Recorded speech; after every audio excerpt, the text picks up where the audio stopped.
Welcome to our second YouTube service and sermon in this coronavirus time. We find ourselves on this fifth Sunday in Lent in a rather strange and strenuous time. This is a stress test for us personally, but nationally and also internationally. The entire world is facing the same dilemma at the same time. Let that sink in for a moment. How will we come through this? That is, of course, the question. I heard this week a March 18th interview between a BBC journalist and a rabbi, Jonathan Sachs, in London. My ears heard his words. He said that this coronavirus is the closest that the world has ever had to a revelation. In this situation, we suddenly see our vulnerability. All of a sudden, we are facing worldwide our true human situation. And as he said, the covenant of our human solidarity is now there before us. We are fragile. We are vulnerable. And he said, either we work together and survive, or we work separately and perish. Since then, others have echoed and re-echoed his words or similar words. Bill Gates has made comments that same direction, and the head of the UNO has done the same. Either we work together now as a world community and survive this together, or if we back off and just do it on our own, us first, we will not survive well. We recognize that human beings are equally fragile around the world. This is really a fresh revelation of something we should know but often have forgotten. Do we hear? Do we see? Scientists assess each evening our current situation, but they also do not know how things will develop. But what they all seem to say is this: we must work together if we're going to manage this in a good way. So this revelation, if you will, and my ears popped up to hear that word, has been seen by many. It is all together or not at all. Into this atmosphere tonight comes two texts for this Sunday. And I hope that afterwards you will read them yourselves. They are too long to read in this YouTube context. But one is found in Ezekiel, the Old Testament, chapter 37, 1 through 14. And the gospel is found in John 11, verses 1 through 45. I will refer to these two passages, but please read them even after you hear this YouTube. Both texts speak about life and death. A nation feels dead in the Old Testament text, and a friend is dying in the New Testament text. And in both stories, hearing the word of the Lord makes a dramatic difference. Do we recall the gospel song? Dem bones, dem, dry bones, dem bones, dem, dry bones, dem, dry bones, now hear the word of the Lord. An entire nation fell, dried out. The people who were in exile, away from Jerusalem, in Babylon, said to themselves, we have become old, dry bones. All hope is gone. Their life was drained out of them, and many of them didn't want to go on living at all. But Ezekiel, someone who heard the word of the Lord to him, received this message from the Lord. It was a vision of how those old dry bones could be put back together again. He spoke to the bones because the Lord told him to. He said, "Dry bones, listen to the word of the Lord." And the word from the Lord was full of hope. The Lord said, "I will put fresh breath back into you, and you will breathe again." And sure enough, if you can imagine the picture, those old bones heard the word of the Lord, and they began to rattle, and they lined back up, and their bodies were restored, and life came back, and hope returned. The direct word to the exiles, "You will return home. I will put my spirit in you." The Lord spoke, the words were heard, and fresh life came back into an entire people.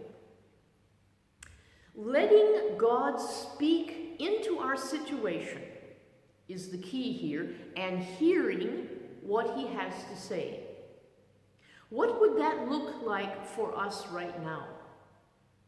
What does God want to say to us in the midst of this crisis? Would he say to us, "My spirit can also renew your hope and your life"? Take this Old Testament story with you as we enter the New Testament story. Next Sunday, if you can believe it or not, is Palm Sunday, and I have a few palm branches here in the back, reminding us that Palm Sunday's coming. But before Jesus makes that last journey to Jerusalem and goes with his disciples into Jerusalem on that donkey, he faces another dramatic situation. His good friend, Lazarus, is dying. The family, Mary and Martha, are at their wits' end. They don't know what to do. So they send an urgent message to Jesus. In our world right now, without a ventilator, your friend might die. His breath will be gone. It could come immediately that he needs help. I think there's an interesting thought process here to remember in our minds in this drastic situation. Jesus knew these three, Mary, Martha, and Lazarus. He loved them. He had eaten at their house.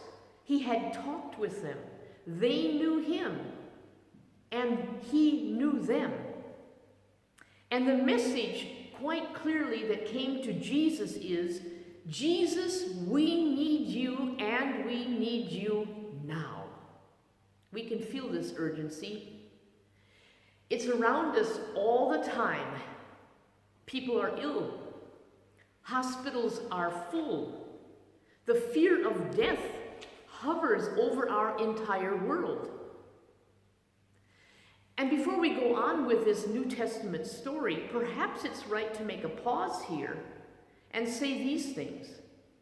Our society, especially in the West, has tried for decades to remove death as a topic for discussion.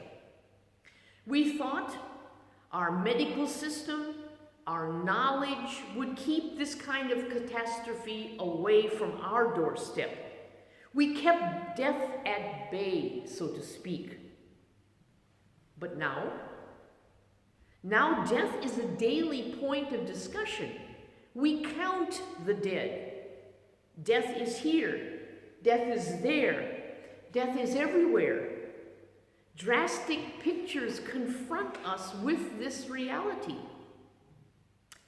Is this also part of that revelation? So how can we deal with this?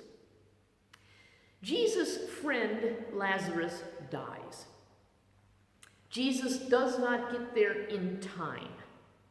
There is grief, there is loss, there is crying, and there's a tomb and Lazarus is wrapped up in grave clothes, and he's placed in that tomb, and the door is shut. The entrance to the tomb has a stone rolled in front of it. That's not a very pretty picture.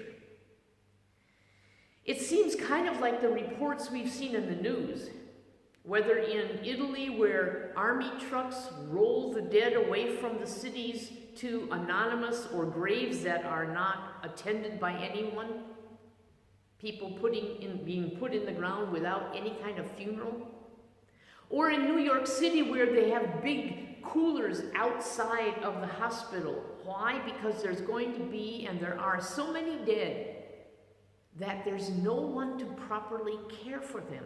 This is not a pretty picture either for us tonight. But John does not leave this ugly picture out of his gospel. And I'm really glad for that tonight, that the Bible is honest with us. Death is not a happy, pretty sight. And we need to all face this limit. We are not made really to live here on the planet in this form forever. That's just not truth. Jesus enters this scene of sadness. He does not abandon us when sadness and loss come to us. He enters our sadness. He enters our pain, and he weeps with us. Jesus, remember, loved these three, and now he arrives and confronts death head on. Martha tells Jesus really the obvious. Well, if you had been here, if you would have arrived on time, Jesus, Lazarus would not have died at all. That kind of confidence she had in Jesus. But when someone is dead, what do you say then? That it's all over? Jesus speaks powerful words right into this kind of situation when he says, I am the resurrection and the life. Anyone who believes in me will live even after dying, and everyone who lives in me and believes in me will never die. Do you believe this, Martha? Martha knew Jesus well and trusted him, and so she says, yes, I have always believed in you. You are the Messiah, the Son of God, the one who has come into the world from God. When I read that text again, I thought, oh, wow. She said, I get it. You're the Messiah. You came from God, and you're here right now. I'm amazed at her yes. She hears the words of Jesus, and it has consequences for everyone else.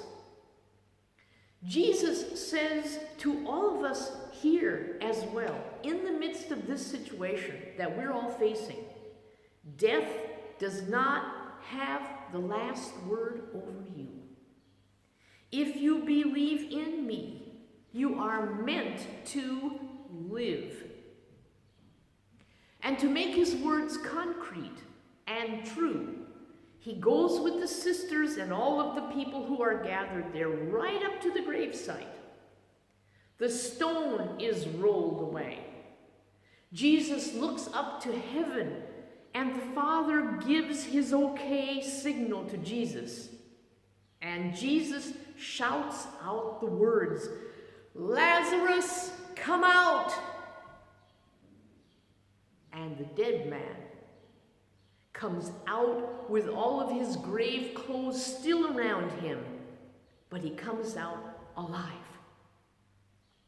Hear the word of the Lord is the title of this sermon tonight. Lazarus was raised to life. Death has been conquered. Jesus set this dramatic signal to let everyone know, even before his own death and resurrection, that he is the author of life. Jesus has taken the sting out of death. We can embrace and face our mortality because Jesus speaks the word to us that gives us eternal life. And that doesn't mean we're just expecting life someday way, way far away. That eternal life begins right now when we believe in him. Life here with its limitations and suffering is exchanged for a life without limitations, where death will no longer have any power over us at all. It is with this hope we can live even in this troubling time. And we can pass on the good news to others. Death does not have the last word. Believing in Jesus, and what does that mean? It means I'm ready to say yes to him and take him into my life because he's the author of life itself. He has come to rescue us, and the other word the Bible uses is to save us. And he can give us, through becoming part of our very lives, freedom over the fear of death. Then we can truly live. Even in these extreme times, we can live more effectively, more hopefully, more full of trust. Maybe Jesus asks us at the end of this message, as he did Martha, do you believe this? That seems to be the central question when we hear the word of the Lord. Do we believe what we hear? If we do, it makes a huge difference. May the God who sent Jesus give us hope and peace in his presence even now. Amen.